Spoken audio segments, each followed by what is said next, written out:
Okay, thank you very much for that. Paul, I'll pass the floor to you. Thank you very much, William, and good evening, I guess, to everyone. It's a great pleasure to be invited to this distinguished audience and this distinguished group. I represent the Bellona Foundation. We were founded some 25 years ago after the Chernobyl accident by a very stubborn Norwegian who was very tired of working in Greenpeace because he claims that we as environmentalists, we have to stop just pointing to the problems. We have to start pointing to the solutions. Because in fact, one of our philosophies is that it's not we that's going to do the job.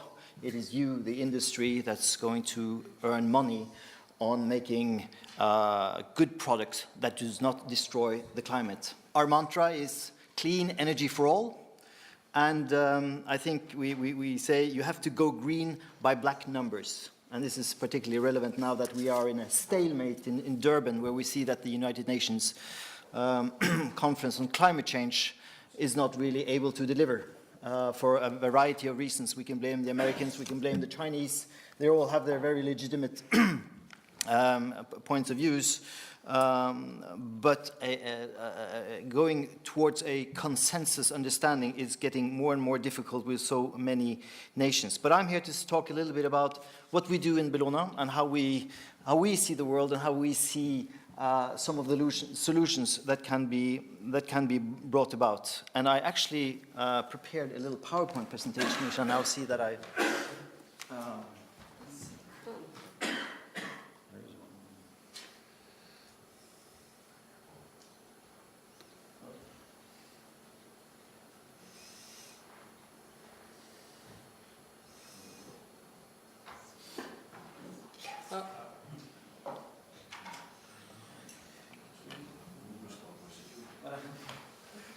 Right. So, I mean, these are many of the issues that Emmanuel have just talked about, so I won't go so much into that, but obviously we are seeing this from a very holistic point of view. The fact is that we need to reduce emissions, we know that, but we also know that 80% of the world energy is based on fossil fuels, and that the global energy demand is increasing rapidly and vastly, and that there are indeed 2/3 of the global population and does not have adequate access to energy. There is one, we heard today about from China also, there's 1 billion people living in the world without energy. So what do we do about that? And how do we allow all those people that does not have access to energy to grow out of poverty? Having said that, we also have a situation which was presented by the International Energy Agency in Paris, which send at least to us environmental organizations some shockwaves when we saw this figure for the first time, that we are on we are in a race that is going to lead us to a 6 degrees change in temperature by the end of the century, and that will be detrimental to the climate and to world development. So, what are the options that we have to ensure availability of energy, and at the same time meet these emissions reductions? Well, to make a simple picture, this is normally what we start with, that we are here on the left-hand side, and we need to go to the right-hand side. I guess that's where Bellona is different from many other environmental NGOs, in the sense that many NGOs talk about the need to go to the right side of this picture immediately, to a sustainable energy chain, and we are obviously sharing that view. But on the other hand, we do see that we will need so much energy to produce the solar cells, silicium for the solar cells, the steel and the cast iron for the windmills, the biomass for the fertilizer for the biomass, that this transition is a very energy intensive road. And that's why you see the upper drawing in the middle, where our organization already suggested in 1992 when a lot of people were looking at us and laughing at us because they said this is impossible, that you could actually decarbonize fossil fuels. You can capture the CO2 and you could store it safely under the ground. And we know that your fellow company Statoil, due to a CO2 tax in the North Sea, actually found it to be economically beneficial to store the CO2 under the seabed, 2,000 meters under the seabed, and has done so with 12 million tons of CO2 since 1996, monitored, and they have by internationally renowned research organizations, and not found any significant leakage problems. But as I said, we saw this at a very early stage, and we've been working hard to advance the technology and the policies linked to advancing this technology in Norway, in the EU, where I lead our work, in Russia, and in Washington, D.C. So that's why we believe that we have to obviously use all the available technologies that are there. This is what many people refer to as an and conversation, with that we need all the energy sources. We did what Lord Stern said when he came out with his alarming report in 2008, I believe, where he said we do have all the existing technologies available to us, but we have to deploy them. We have to make them economically viable for the industry to deploy them. So we took all the technology options that we saw were there, and we put them together to arrive at a scenario where we have a reduction of 85% CO2 emissions by 2050. And why I show this, I'm not going to go through all of them, but look at that pink there. The largest chunk by far is obviously energy efficiency, and you alluded to that too, Manuel. But there again, we see that very few countries are actually able to achieve energy efficiency.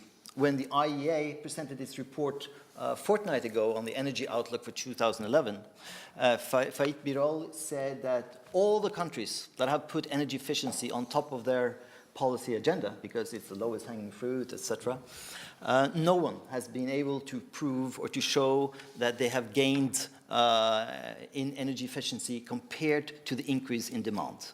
So while it remains a top priority, and while it remains certainly a very low-hanging fruit, it is yet to be proven because of the vast increase in our energy demand and the difficulties it is to actually make energy efficiency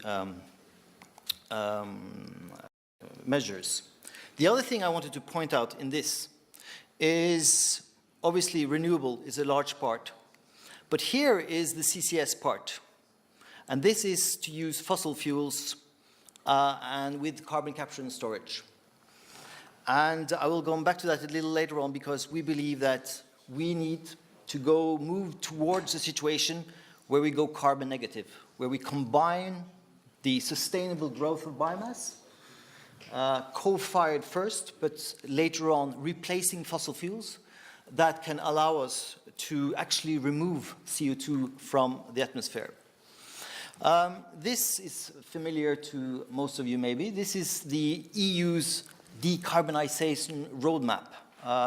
Commissioner Oettinger will on Tuesday next week in Strasbourg publish the roadmap for the energy sector. This is for the overall society, and he will talk about the roadmap for how EU will reduce emissions from the power sector down to really very, very low in 2050.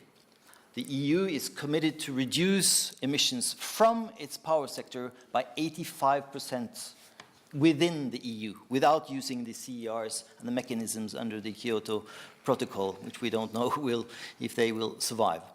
But this gives you a picture of the daunting tasks that we have ahead of us. And obviously the power sector is one of the, by far the largest sector. with industry. But if we look at 2050, it is indeed agriculture that will represent the largest source of emissions. Now, I mentioned CCS as an important tool in the transition.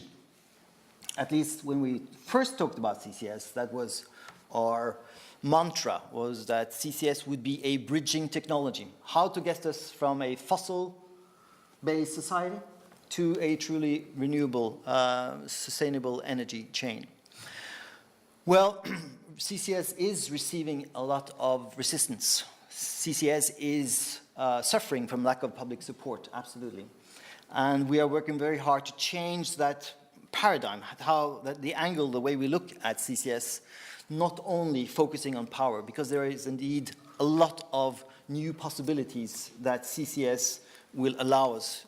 First of all, the enhanced oil and gas recovery, that we know that in the North Sea, we are actually very skeptical to exploiting oil and drilling for gas in the Arctic. So we prefer that we can provide CO2 to increase the absorption, the extraction of fossil fuels in the North Sea, in existing wells, because of the characteristics of CO2 that makes it even more efficient to get out more oil and gas than using natural gas, which is the case today, along with a massive amount of water.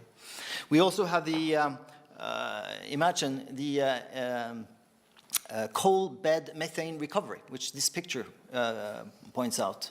That is a very interesting concept, when we can start to inject CO2 in very low, deep coal beds and extract the methane that can be burned, capture the CO2 again, and re-inject it.